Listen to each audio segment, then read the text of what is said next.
अस्सलाम वालेकुम। Welcome to रेशम कुकिंग। यहाँ पे मुझसे एक छोटी सी गलती होगी कि मैं समझ रही थी कि वीडियो बन रही है, लेकिन वो तो वीडियो नहीं बन रही थी। तो मैंने 1 किलो गोश्त में ये चिकन वाइट कढ़ाई का मसाला और अदरक लहसुन का पेस्ट डाल दिया है और इसको मैं आधे घंटे के लिए मैरिनेट करके रख दूँगी।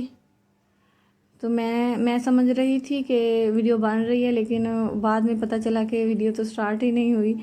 तो आप प्लीज़ मुझे मेरी इस बात को नज़रअंदाज कर दीजिए। और मैंने आपको बता दिया है कि मैंने इसमें अदरक लहसुन का पेस्ट और मसाले का पैकेट डाला है, 1 पैकेट भर के।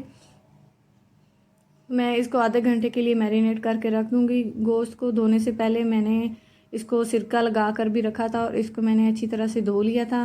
इसको मैं मैरिनेट होने के लिए रख दूँगी। यहाँ मैंने एक मीडियम साइज़ का प्याज लिया है और इसमें 1 कप ऑयल डाल दिया है। प्याज को बहुत ज़्यादा हमने ब्राउन नहीं करना, हल्की आंच पे इसको पकाना है और लाइट ब्राउन करना है। अगर हम इसको बहुत ज़्यादा ब्राउन कर देंगे तो हमारी ये वाइट कढ़ाई नहीं बनेगी। तो यहाँ आप अगर कुछ लोगों को देखते हैं कि उनकी वीडियो अच्छी नहीं है, उसकी वीडियो की क्वालिटी अच्छी नहीं है या लाइट अच्छी नहीं आ रही, तो आप प्लीज़ इस बात को नज़रअंदाज किया करें। इसमें मैं डाल रही हूँ जो मैंने चिकन को मैरिनेट करके रखा हुआ था, वो मैंने डाल दिया। स्लो आंच पे आपने इसको पकाना है क्योंकि हमने इसमें पानी नहीं डालना, इसमें ग्रेवी बनानी है और पानी के बगैर बनानी है। तो आपने इस बात का भी ध्यान रखना है कि ये ना हो आप तेज़ आंच पे इसको पका दें और गोश्त ऊपर से ये वाइट हो जाए, अंदर से फीका रह जाए, तो फिर आप कहेंगे कि जी आपने हमें सही तरह बताया नहीं। तो आपने बिल्कुल स्लो आंच पे ही इसको आखिर तक पकाना है, जल्दबाजी नहीं करनी। दिल लगा के खाना बनाया करें तो उसी खाने में ही आपका प्यार शामिल होता है। जिस खाने को आप प्यार से पकाते हैं वही खाने वालों को भी अच्छा लगता है। तो मैं अब इसमें 1 टमाटर काट के डाल देती हूँ।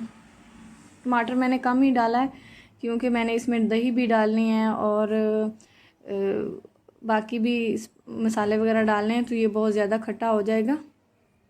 इतने ज़्यादा खट्टे की हमें ज़रूरत नहीं है।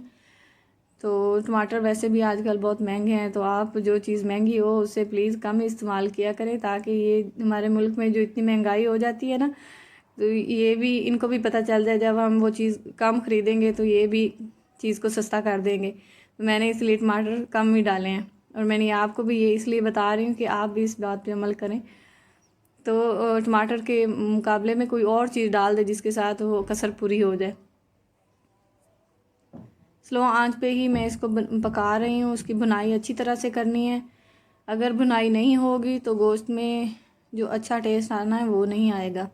यहाँ मैं सोया सॉस ले रही हूँ। सोया सॉस की 2 चम्मच भर के मैं डालूँगी।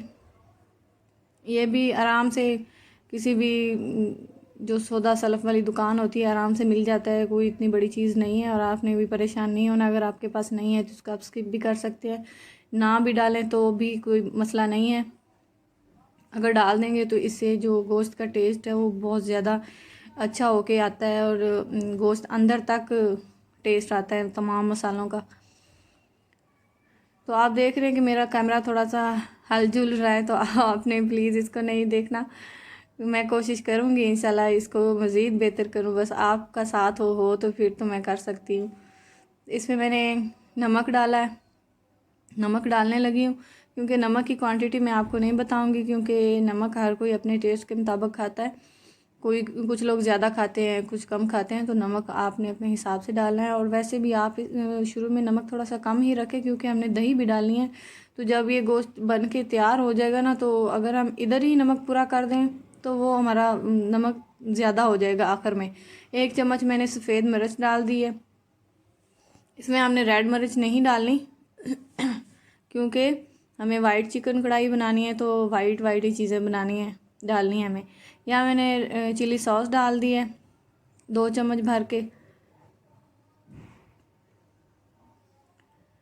तो इसको भी हम अच्छी तरह से मिक्स करेंगे, साथ इसको भी पकाते रहेंगे। तो देखिए अब हमारी काफ़ी खटास वाली चीज़ें चली गई हैं इसमें सालन में। तो इसमें अब मैं 1 कप दही डाल दूँगी। दही डालने के बाद आपने आंच को थोड़ा सा तेज़ कर देना है। अगर हम स्लो आंच पे रखेंगे ना तो दही की जो छोटी छोटी सी गुठलियाँ होती हैं ना वो बन जाती हैं और ग्रेवी फिर सही नहीं बनती। मैंने थोड़ी सी आंच को तेज़ करके दही का पानी खुश्क किया है, बहुत ज़्यादा खुश्क नहीं किया, थोड़ा थोड़ा किया है। तो अब फिर मैंने स्लो आंच कर दी है और इसको फिर मैं पकाती रहूँगी और इसी दही के पानी में ही गोश्त को गलाना है। तो आप ख़ुद ही अंदाज़ा कर लें कि कितनी आंच होगी कि हमारा गोश्त अच्छी तरह से गल भी जाए और पक भी जाए, जले भी ना। आपने सारी बातों का ध्यान रखना है। यहाँ मैं 1 चम्मच जो ऑल स्पाइसेस होती हैं, मतलब जितने भी खड़े मसाले होते हैं, उन सब को मैंने थोड़ा सा फ्राई किया और फ्राई करने के बाद ठंडा करके ग्राइंडर में डाल के उसका पाउडर बना लिया। और ये हमारा जो गरम मसाले का पाउडर है ये तैयार हो गया। ये आप वैसे भी अगर घर पे बना कर रख लें तो इसको फ्राई करना इसलिए ज़रूरी है कि फ्राई करने से इसमें जो इसका टेस्ट है वो डबल होके आता है। वैसे भी इसका टेस्ट अच्छा आता है, लेकिन अगर फ्राई करने के बाद आप इसको ग्राइंड करें तो आप कहेंगे कि जी अच्छी टिप दी है हमें। अब मैं इसको स्लो आंच पे, दम वाले आंच पे रख देती हूँ। तो थोड़ी देर को हम ढक्कन उतार के देखेंगे कि हमारे सालन की क्या कंडीशन है। देखें जी क्या मज़े की खुशबुएं आ रही हैं।